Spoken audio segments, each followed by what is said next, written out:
Assalamualaikum warahmatullahi wabarakatuh. Selamat pagi anak-anak. Selamat pagi, Bu. Bagaimana kabarnya hari ini? Alhamdulillah. Luar biasa. Alhamdulillah. Luar biasa. Luar biasa. Semangat sekali ya hari ini. Alhamdulillah. Anak-anak hari ini berangkat semua ya? Ya, Bu. Alhamdulillah semua hari ini Semua, berangkat Bu. diberi kesehatan oleh Allah. Sebelum kita mulai pelajaran, Bu Eni ingin satu siswa yang hadir paling awal, yang paling disiplin untuk memimpin doa. Silahkan Mas Yusuf untuk memimpin doa dengan membaca basmalah bersama-sama. Bu Guru persilahkan. Sudah. Ya, terima kasih. Semoga dengan bacaan doa tadi Allah memberi kefahaman kepada kita dalam belajar hari ini ya. Nah, anak-anak, Bu Guru mengingatkan sikap disiplin, kerjasama, dan mandiri untuk meraih cita-cita. Kita harus bisa melaksanakan. Kemarin kita sudah belajar tentang tata cara wudhu, mengenai hadas kecil, hadas besar. Masih ingat ya materinya? Semuanya masih ingat, semuanya hebat-hebat. Anak ibu memang pintar-pintar semuanya. Nah, hari ini kita akan belajar tentang ketentuan wudhu. Kalau kita sudah kalau kita mengalami hadas kecil, sebelum sholat kita harus berwudhu dahulu. Nah, mengapa kita belajar ini? Anak-anak tahu manfaatnya apa? Ya, supaya kita bisa menerapkan dalam ibadah sehari-hari. Kalau kita bisa wudhu dengan betul, dengan benar, sholat kita akan menjadi sah. Kalau sholatnya sah, akan diterima oleh Allah. Kalau diterima oleh Allah, insya Allah masuk surga. Siapa yang ingin masuk surga? Tunjuk jari. Nah, semuanya pasti ingin masuk surga. Cita-cita kita yang utama adalah mencari ridho Allah dan meraih surga Allah. Semuanya siap? Kita bisa masuk surga? Berarti harus memperhatikan dan menjalankan kegiatan pada hari ini dengan semangat. Siap? Siap semuanya. Nah, sebelumnya kita akan belajar tentang satu sahabat, yaitu Zaid bin Tsabit. Siapa yang pernah membaca buku atau pernah mendengar cerita tentang Zaid bin Tsabit? Ada? Betul sekali. Kita bisa mencontoh ketekunan dalam menuliskan Al-Quran. Al-Quran yang sebanyak itu dikumpulkan oleh Zaid bin Tsabit dan dibukukan. Dan kita bisa merasakan manfaatnya hingga sekarang. Berarti Zaid bin Tsabit memberi manfaat untuk orang lain. Kita juga harus bisa mencontoh. Nah, pasti Zaid bin Tsabit juga melaksanakan disiplin, kerjasama dengan sahabat-sahabat yang lain, dan mandiri tentunya. Bisa menulis sendiri, ya kan? Berarti kita harus menggali 3 sikap itu dalam kehidupan kita sehari-hari supaya bisa meraih cita-cita.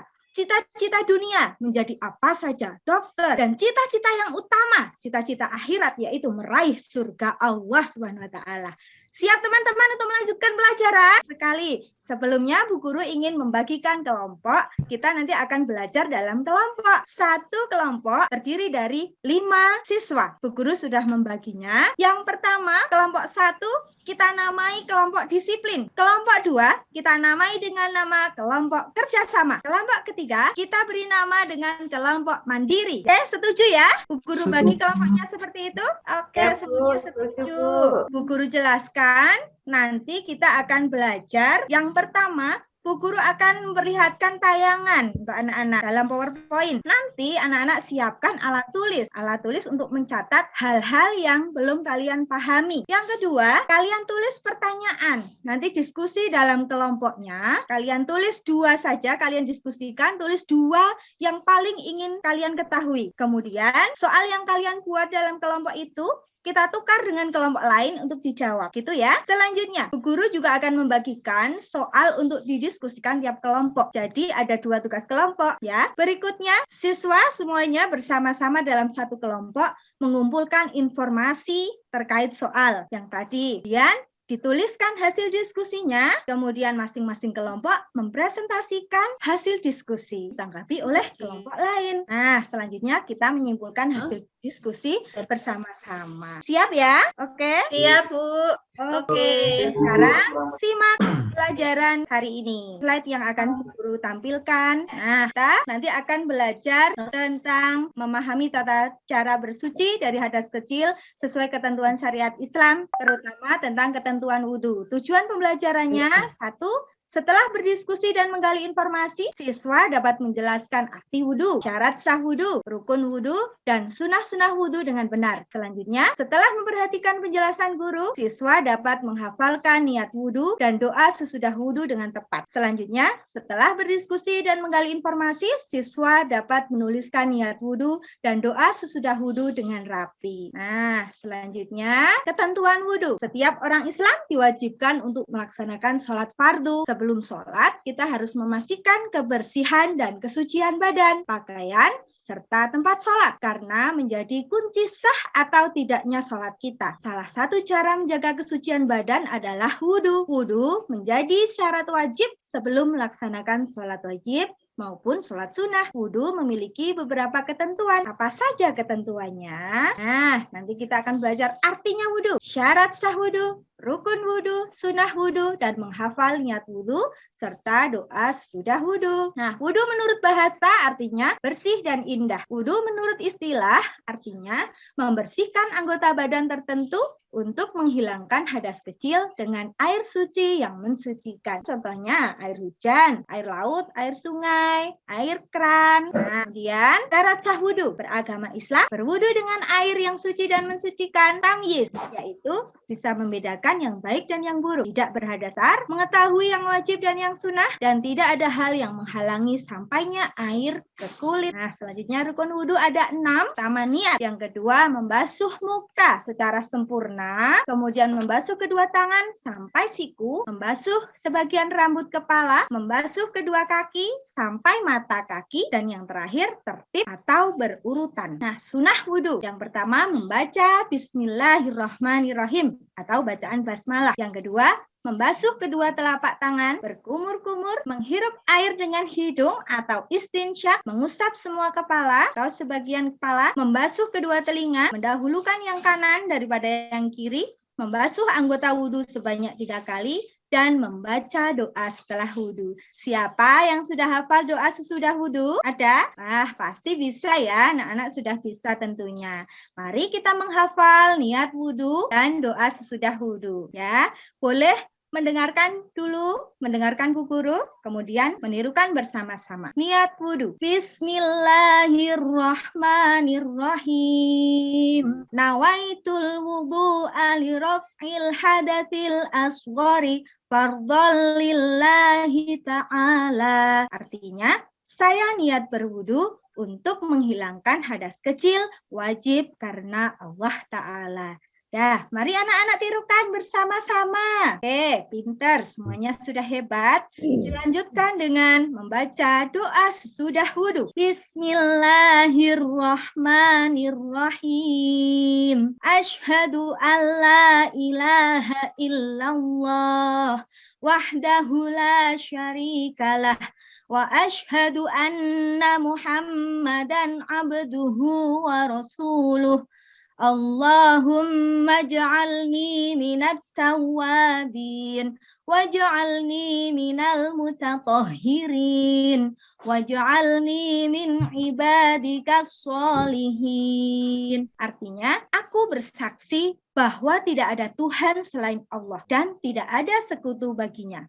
Dan aku bersaksi bahwa Nabi Muhammad adalah hambanya dan utusannya. Ya Allah, jadikanlah aku orang yang ahli taubat, dan jadikanlah aku orang yang suci, dan jadikanlah aku orang-orang yang mensucikan diri, dan jadikanlah aku hambamu yang soleh. Nah, anak-anak bisa ya menirukan? Ya, semuanya sudah bisa.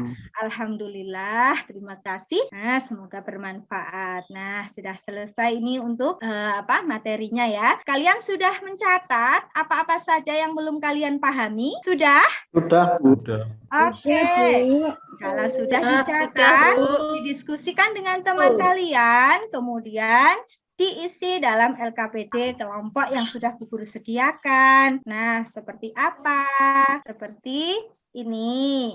Nah, kelompok 1 berpasangan dengan kelompok 3. Kelompok 1, kelompok disiplin. Nanti pertanyaannya akan dijawab oleh kelompok 3 atau kelompok mandiri. Nah, kelompok 2 akan berpasangan dengan kelompok 1 dan seterusnya. Nanti jawabannya diisi. Tugas kelompok yang kedua, anak-anak menghafalkan dengan cara menuliskan rukun wudhu apa saja, kemudian sunnah wudhu apa saja. Nah, di pertemuan ke depan kita akan praktik. Ada yang masuk rukun wudhu, ada yang masuk sunnah wudhu. Dan perlu diingat, rukun wudhu harus semuanya dilaksanakan. Karena satu saja rukun wudhu tidak dilaksanakan, maka wudhunya tidak sah. Ya, kalau sunnah wudhu boleh tidak dilaksanakan, tidak membatalkan. Namun pahalanya tidak banyak, lebih baik untuk dilaksanakan ya sunnah wudhu. Nah, berikutnya ada lembar kerja untuk individu. Nanti setelah anak-anak menuliskan ini, nanti didiskusikan, selesai, terus kita mengerjakan tugas mandiri. Nah, silahkan anak-anak berdiskusi dalam kelompoknya masing-masing. Silahkan Bu Guru beri waktu 10 menit. Iya, Silahkan. Bu. Alhamdulillah, terima kasih. Sekarang saatnya untuk mempresentasikan hasil diskusi masing-masing kelompok. Bu Guru persilahkan. Kelompok 1, silahkan Pak Akmal untuk membacakan dan mempresentasikan hasil diskusinya. Ya, oke, kita beri tepuk tangan teman-teman. Bagus sekali hasil diskusi dari kelompok 1 ya, dan sudah ditanggapi oleh teman-teman semua. Semuanya antusias dalam melaksanakan pelajaran hari ini. Hebat-hebat semua anak-anak Ibu ya. Nah, karena semua kelompok sudah mempresentasikan hasil diskusinya, sudah saatnya kita akan melaksanakan evaluasi secara mandiri. Silakan kembali ke tempat duduk masing-masing dan Bu Guru bagi LKPD mandiri. Silahkan kalian kerjakan. Di situ ada tugas untuk menulis niat wudhu dalam huruf Arab beserta artinya. Ingat-ingat kaidah penulisannya, ada yang huruf harus ditulis di atas garis, ada yang di bawah garis, ya, ditulis dengan rapi. Kemudian hafalan untuk niat wudhu dan doa sesudah wudhu. Kalau hafal lafaz dan artinya untuk niat wudhu, Bu Guru beri nilai 100. Kalau hafal lafaznya saja 80. Kalau hafal artinya saja 75. Kalau hafal sebagian saja 70. Pasti semuanya dapat 100 deh. Semangat ya. Berikutnya ada aspek pengetahuan. Nah, nanti ada 7 soal. Nanti silahkan kalian jawab ya. Jawab dengan teliti. Penilaian sikap juga tadi selama diskusi, kalian bagaimana menilai penilaian diri ya, penilai diri sendiri. Oke, semuanya sudah jelas. Silahkan Bu Guru beri waktu untuk mengerjakan ini semua. Waktunya 10 menit. Dipersilahkan. Oke, terima kasih. Semuanya boleh dikumpulkan tugasnya anak-anak. Ya, oke, semuanya.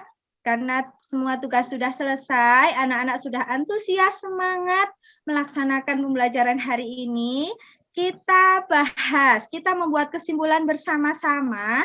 Apa yang sudah kalian pelajari pada hari ini? Wudhu menurut bahasa. Artinya apa tadi? Mbak No, arti wudhu menurut bahasa. Ya, betul sekali. Wudhu menurut istilah. Pak Mas Basari. Ya, betul sekali. Jawabannya betul sekali. Kemudian untuk rukun wudhu, ingat harus dilaksanakan semua. Karena satu saja rukun wudhu tidak dilaksanakan, wudhunya tidak sah. Kalau wudhunya tidak sah, sholat tidak sah. Bagaimana kita mau pengen surga kalau sholat kita tidak sah ya? Oke, kemudian ada sunnah wudhu. Betul sekali. Nah, selanjutnya anak-anak kegiatan di rumah adalah masih menghafalkan arti doa wudhu dan artinya.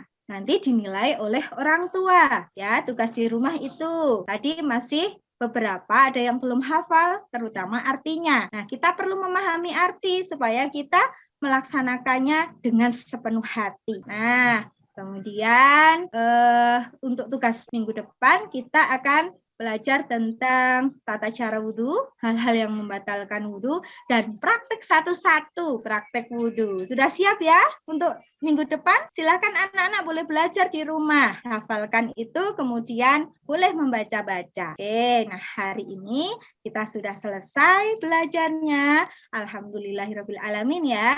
Dipimpin doa oleh Mbak Zurairah dengan membaca hamdalah bersama-sama. Silakan. Berdoa mulai. Nah, terima kasih anak-anak. Salam semangat. Wassalamualaikum warahmatullahi wabarakatuh.